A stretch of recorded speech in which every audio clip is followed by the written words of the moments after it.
Welcome to Read It with Rajeshwari Kalyanam, where I'll be speaking about books, reading from the books, and getting some news from the world of the books. And I plan to enjoy this, and I hope you will enjoy it as much. I shall begin today's edition with Manu S Lilli, who spoke about his book Rebel Sultans, the Deccan from Khilji to Shivaji. It was on Read Instead, the online literature festival by Juggernaut that you could listen to on YouTube, on the site. And he spoke about this book which covers the part of history that not many know or talk about. In fact, this is when you talk about Deccan, all historians mostly have written about is about the Marathas, the mid 17th century, the Shivaji Maharaj and his fight with the Mughals, and the Mughals trying to annex these kingdoms.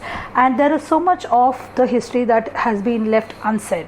And the book which I am reading currently on Juggernaut, which is available for a free download, speaks about the Bahmani Sultans who have majorly ruled over Maharashtra, AP, Telangana and Karnataka. And there was another kingdom which was along this side, which was reigning south of Karnataka, the Rayas, the Vijay Rayas with the Vijayanagara kings. And there are amazing stories about them. Some have been legends. It is a wonderful read, and the session by Manu Pillai is also amazingly interesting.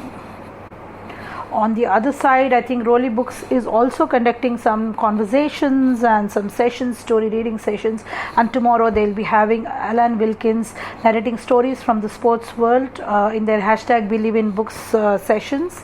And Juggernaut is going to have Konkana Sen Sharma, who will read her favorite story, and on April 1st, Amish Tripathi will reveal what's on his bookshelf. That's going to be interesting, I think.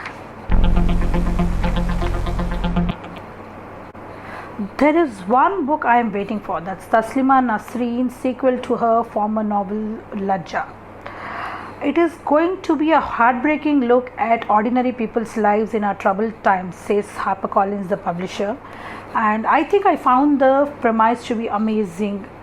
In fact, it is Taslima who will one day meet Suranjan, the main character from Lajja. He has been living in India like Taslima. He's made it his home, and Taslima looks at how his life has been now that he is living in a country where majority population is Hindu. And the introduction goes like this: leading poor, unmoored lives, exploited and frustrated at every step of the way, and always carrying with them the memories of a scarred communal history. Suranjan and so many others like him seem to lead incomplete lives in their so-called safe haven. Yes, I am curious, and I am sure people who have loved Taslima's Lajja would love to read this book and see what she has in store for us. So I am looking forward to reading Taslima Nasreen's Shameless, the explosive sequel to Lajja. The book is translated by whom I call the Master of Translations, Arunava Sinha. Just a small announcement from Amazon Kindle. I think as every one of the online platforms has been giving away promotions for this lockdown period, especially for children. Even Amachidrakada comics are available on their site for free download. And now Amazon Kindle and Simon & Schuster are going to give a bunch of young adult books at a very low cost of ₹58. Today I'll be reading an extract from this book by Vishwakarma Publications. It is called The Abandoned Daughter. It's a fictional take on the female infanticide. It is author Hyma Goparaju's second book. And I found this book to be extremely relevant, amazingly engaging, and the introduction is very powerful. I'm going to read a part of the introduction, and I hope readers will find it good. Here it goes. The Abandoned Daughter. She stared morosely at the frail lips of her wispy baby pining for milk. The newborn had been wailing unstoppably from the time of her birth, and the mother in her felt utterly helpless. Not because she couldn't feed her, but because she had been ordered not to, for if she dared to suckle her just born baby girl, she would be thrown out of the mansion. And with nowhere to go, she lay there, only shedding silent tears. The night was dark, and a small oil lamp flickered at the far end of the muddy floor. The haunting stillness of the night was punctuated by the chirps of the cicadas. Two lizards chased their common prey as her eyes followed their movements. A wolf's distant cry alerted her. She swallowed a lump in her throat and glanced nervously at her frail baby's puckered lips.